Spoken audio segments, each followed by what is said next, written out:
not only was I missing the inside, sorry, I don't know why my video went dead, but I was missing the inside of the push button, but the connection was broken. So instead of paying the 20 something bucks for, you know, 2 push buttons that doesn't even include the map lights or anything, I looked online and was able to find a button that pretty much fits. It's an on-off switch and it goes in here. So for a few bucks, you know, I got maybe a dozen of these buttons. You know, I put them in the bezel already, but I wanted to test to see if it worked. So here's the old light. I'm gonna solder it, of course, but right now I just, for time's sake, I just, you know, use the electrical tape, and I am powering it. With this switch. This is one of the switches that came in that I put on the bezel. So I need to complete the ground, so hold on, let me just put the ground on the lights. Sorry.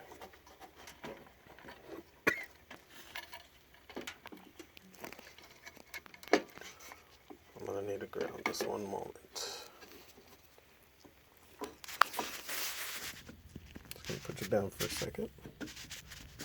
And we're back. So I put the ground because, you know, this is the part that grounds to your car. So when your car is grounded to your car, you know, your battery, you're gonna have a ground going through your car. Anyway, this simulates the push button in the bezel. So we just hold. These are cheap switches I got, but as long as you hold it, it's going to turn on your light. So I just took, you know, I cut off the pieces from the old broken switch, just so I made a connection here, because this cable is just going to go right back on the console through these inserts. So all I'm working on now, the only part I got an issue with really is how these map buttons right here, when you put them inside, you put them how they go, it doesn't push down far enough to hit the switch. So I just gotta find something I can place in between the button and in here, you know, so when I push down it can reach it. So that's what I'm working on now. I'll see what I find to put in there, maybe glue in there or attach somehow, make it look nice and work properly so it doesn't break over time. Alright, so here is my professional looking finished product, which I'm just kidding. So I put the switches in here. You can see where they're going to go. The green is going to be the left button for the left map light. Sorry about the focus. Let me try. Oh man. There we go. Green will be left, yellow will be right. I cut and spliced into the existing connections from the original lights, map light switches. Got to put it back.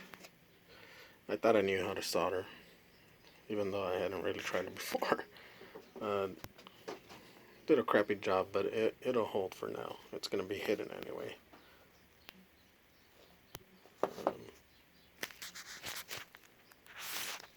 So this is what I found. It's approximately the size of the button. This this section here. So I'm just going to cut off the fins on this side, make it a little shorter so it fits inside the button, you know, where those actually over here, because there's those two around the button, there's those two screw holes where it used to take the old switch for the ones here and out here. So it's about the right size and it's flat, so I'll just clean it up, put double-sided tape, heavy duty, and hopefully that'll work. This is what I got. It's a heat sink, I think from an old video card, cool or something like that. Anyway, chopped off the extra fins on my heavy duty vise here, and then so now it looks like it'll fit in between those screws. I put in the screws from the back. They used to hold the old switch, so hopefully they help keep this in place in case it comes loose. But you know, still got to put the screws with spacers for the button. But basically, oh man, focus, okay. And then goes on up. So just need to put it together, so make sure it works. When you hold it in on this button, it'll keep the light on. Let go, it'll turn it off. So pretty much finished product that will be under the under the console, on the overhead console. So getting power from the battery here, and switches are in. I put the spacers. I kind of had to loosen the screws here that hold the buttons. This one here and this one. Same over here. Just loosen them a little because the button felt kind of tight. And there we go.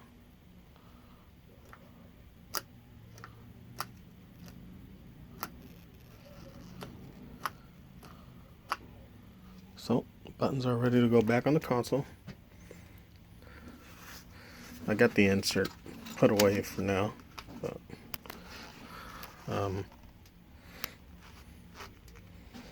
yeah, can't wait to put this back in the car. Well, not back, it'll be the first time in the car, but steering wheel's right here. So that's it for now. Guess that's how you can fix your buttons for cheaper than 20-something bucks.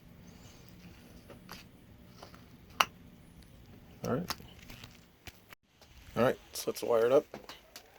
There's the original cable, ran through, power cable. Old Jimmy and Mickey Mouse, but should work. Ground goes right here. Alright, let's put them on the operating table and see how it goes. Alright, so here we go. It's on the operating table. I actually had to take off the buttons and put them back on because I had put these upside down. So next time I'm cruising down in my Mustang upside down, now they'll work properly. There we go. So like I said, the switches I bought, they push back out, they don't click and stay on, but that's fine with me. I do have the insert right here. It's kind of beat up. I was sanding it down because I mean it was horrible looking, but thinking of getting a like a vinyl Oops. Don't do that. A vinyl skin to put it on here. Over it. Maybe wood grain to go with the steering wheel. Yep. So anyway, everything's working fine, so